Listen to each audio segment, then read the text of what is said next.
What's up, guys? Today here with the Challenger, and I got something a little special in store for you guys.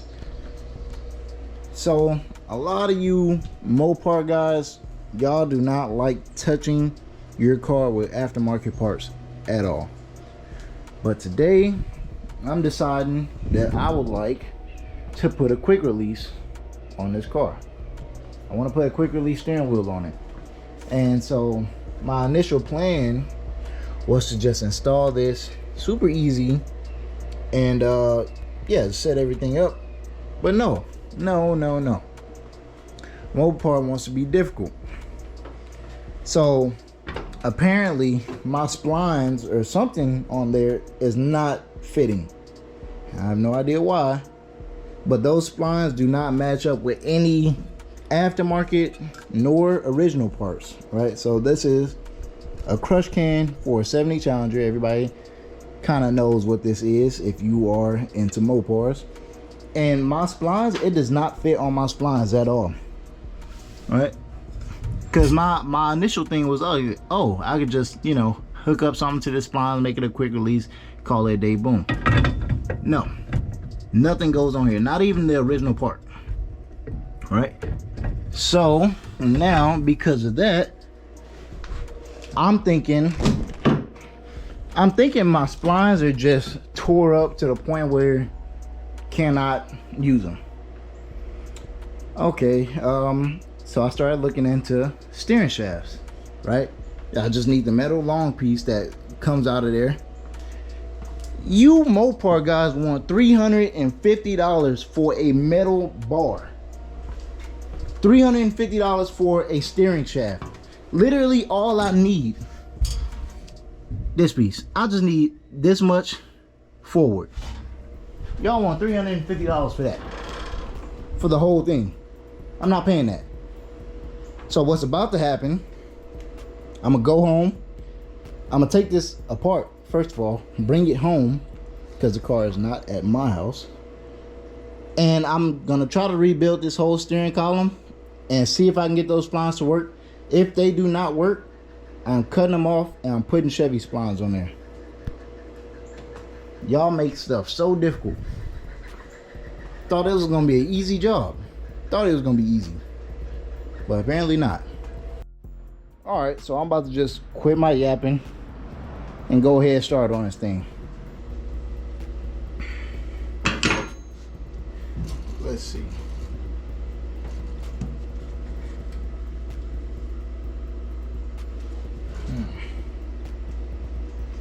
Let's just see what happens if we keep going.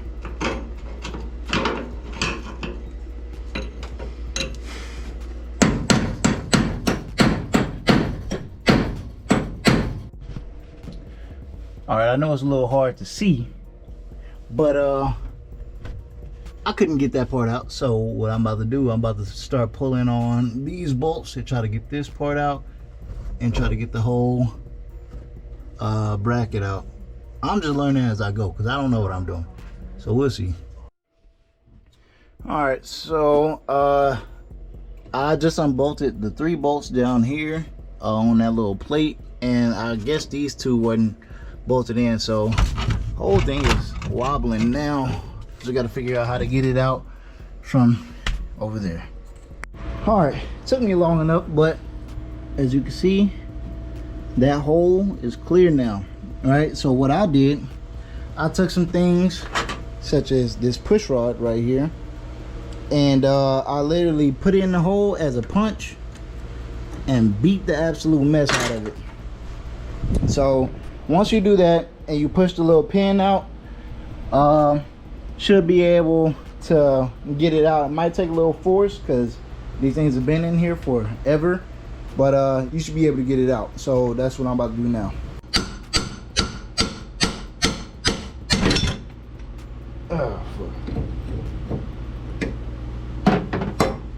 It's tough. One sledgehammer, half a can of PB Blaster, and an hour of hammering. Finally got this whole thing out. And now it's time to take it home. All right, So my first recommendation, honestly, lubricate everything. I don't want nothing in here to go unlubricated. Don't mind the messy garage right now. I'll get to that later. But yeah, first order of business.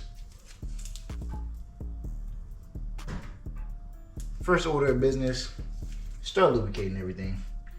Get everything all cleaned up as best you can. Also bought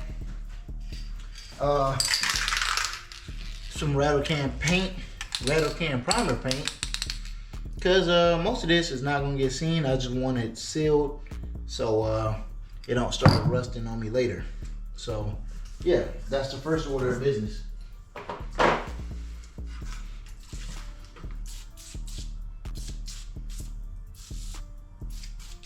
I say every bolt, I'm talking every bolt. It's a lot of these little pieces and stuff around. I have no idea what they are, what they do. But I did order a new ignition switch, and I ordered which one of these? Okay. Yeah, I ordered a new ignition switch, and I ordered a new turn signal switch. Which turn signal switch I already have. Ignition switch I just ordered, so I'm waiting on that. I see a couple little screws. Yeah, just try to get everything honestly at this point. You don't want nothing to make your job harder than what it already is. All this stuff is getting replaced, so I'm not even mad if I spray some stuff that don't need to be sprayed.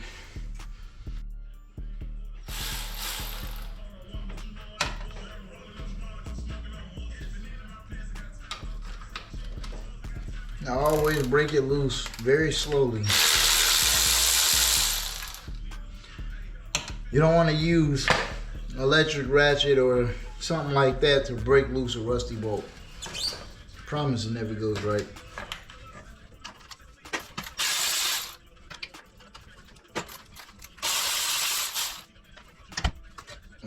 Wait, was it humid? What was it?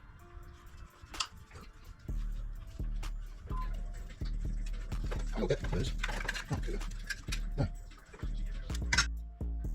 Alright. So because I'm gonna cut these splines off later, I want to take some measurements of all of this, because I'm not sure if I have to keep this thing on here, or like, I know I'm gonna have to keep it on there obviously, but I don't know if it has to be in the exact same spot, like I'm talking about to the T. I don't even know how it comes off, to be honest. But take some pictures of the measurements. So what I just did, literally just rinsed all the dirt off of it and stuff. Now I'm about to start sanding this thing so I can start getting some little rattle can paint on there while I'm waiting on some parts. Really want to have this thing looking really clean, so that's what we're about to do.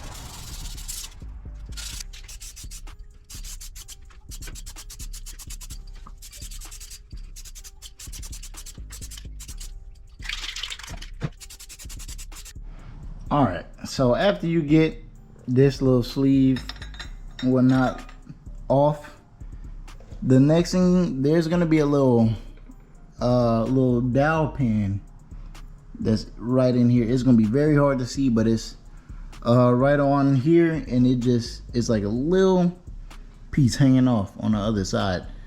What you have to do is you basically gotta push it through, and for mine it is a pain, so just be wary how it's gonna be on yours. But once you do that, this whole thing should be able to slide off.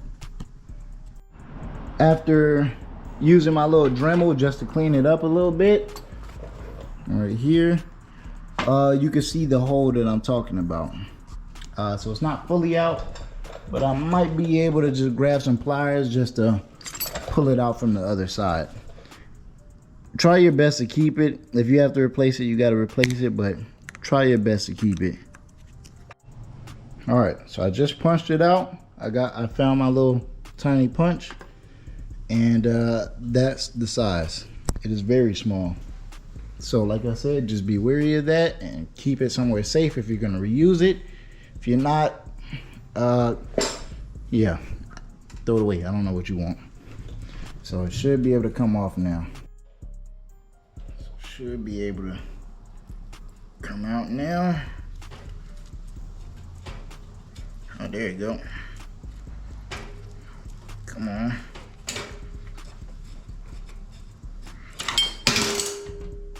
There you go.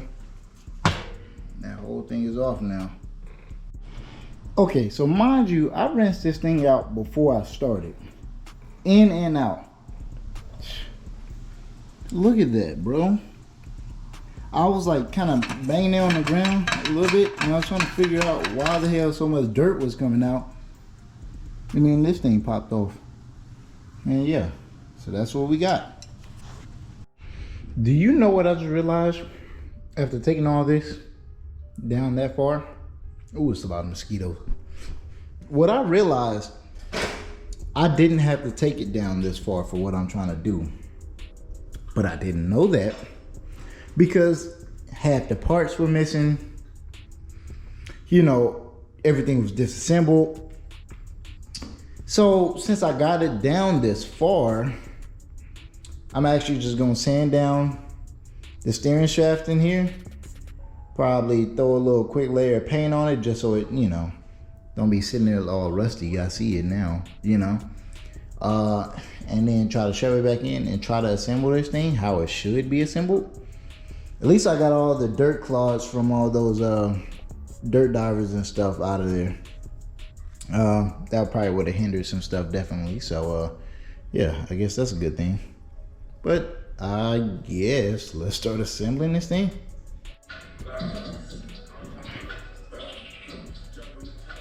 All right, so I noticed that I'm actually missing a few parts out of here. What a shocker, you know. It's some of the ignition little pieces. For right now, honestly, I think I'm gonna still put it together how it should go, and then deal with that later. So yeah. What step I'm about to do, I have a mark right there, mark right there, and that's why I have to cut to have them around the same length. I'm not messing with this back. The only thing I probably do with that, sand it down a little bit, and then throw a little layer of paint on it just so it doesn't, you know, continue to rust like this. So yeah, that's the plan right now, and let's just get that out the way.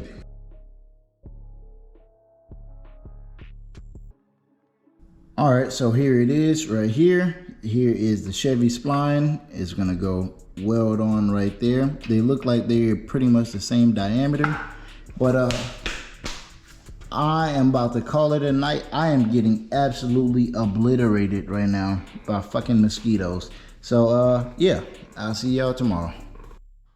Look, dude, do you see him flying at the camera? I wish you guys could see. Do you see that? Dude, every little piece of skin that is exposed, they're out. They're out bad.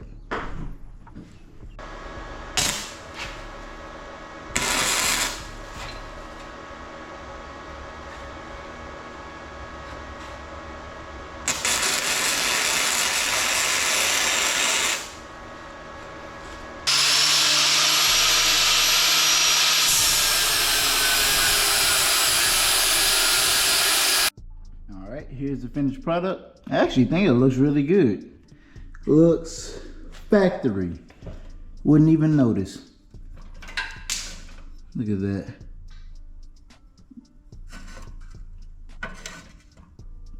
Realistically, if I wanted to take this off, it'll probably take just a hair more of grinding, but for right now, that's actually really nice. How it came out. Came out really good, really straight. This is all eyeballing work too. So yeah, I do pretty good eyeballing skills, you know. That motherfucker is hot.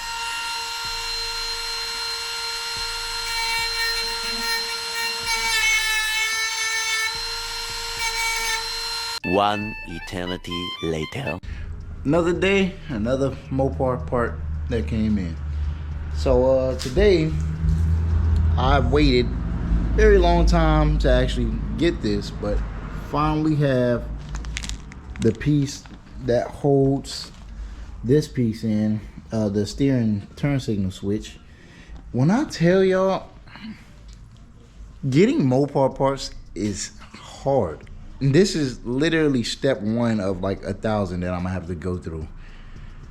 I've been building this column for about 2 months now, and like, dude, I'm just now almost done. Oh yeah, also another thing is I want to show you guys, this is the steering wheel we're going to be using for it. So a few of you might know I did have this Momo steering wheel right here, which it's like a racing steering wheel, and it's really nice, really good quality. I just don't like how small it is. It's considerably smaller than this steering wheel right here. I actually really love the finish on this one. This is the aluminum, like brushed aluminum finish. That was actually what I was looking for. And whenever this came, it was like kind of almost like a bronze. But yeah, so I have that in, and I'm happy with that. So now it's just try to finish putting this thing together. All right. So now I'm on to my next dilemma, which is trying to make a piece that will work for all these adapters and whatnot. So as you guys know, like I said, I cut off the splines, the MOPAR splines right here, and I welded on some Chevy splines so I can put a quick release on here. Now with that being said, they don't make MOPAR quick releases, just so you guys know. No adapters and nothing like that. So I'm trying to make my own since I got the Chevy splines on there now. And everything lines up. I just have to figure out, for one, what looks best, which I honestly think this is probably gonna look the best. I wanted to use this, but somehow I can't use this because the horn probably wouldn't work if I use that. So yeah, I'm in the process of trying to figure out what is going to look the best and work the best at the same time. So like I said, I have multiple different sets of things to try to see if it works. All right, so I have this little piece sitting on here. So now what I'm about to do, try to hook up the top end part of it and the wheel. So let's just do that now. Get that part out the way. All right. The wheel is on here. So let's see. Come on.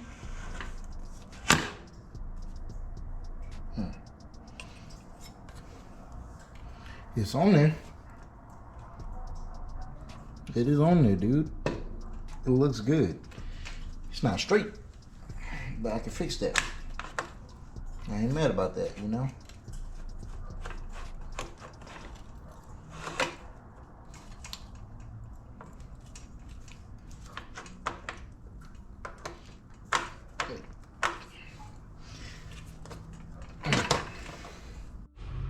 All right, guys. I think it's finally done. World's first 70 Challenger steering column with a quick release. All right, you see everything is on here. Ignition, everything is factory except for just the crush can part and above. That's it. And I could still honestly use a factory steering wheel if I wanted to. I just need like one adapter. But I actually really like this wheel. But to let you guys see that it's actually a quick release, all you do, try not to drop the thing, pull up, boom. Look at that. Horn should still work. Everything should still work. Even the locking cylinder, the little locking wheel still works for it. Everything. Boom. And I'm happy with it. I cannot be more satisfied. Look at that, man. And like if you look at it right now, right? You can hear that it's locked. But as soon as you turn the key, you can turn the whole thing. And I cannot be happier. Whew, man, this took me 2.5 months to do. Insane. But it's finally done. Only part that I gotta finish up now is putting this piece back on, which is not a problem at all. I'm literally just waiting on the seal to come in. So I don't even need to record that part. But next time you see this thing, it'll be back in the car, chilling, with no steering wheel on it, because I'm gonna take it off. Because I can do that now. Alright guys, the good thing about this setup, the turn signal cancel switch still works because of that little piece right in here. I don't know if you guys can see that, but everything still works on this. Just like factory, the only difference is that I have a quick release now. So I rebuilt this whole thing.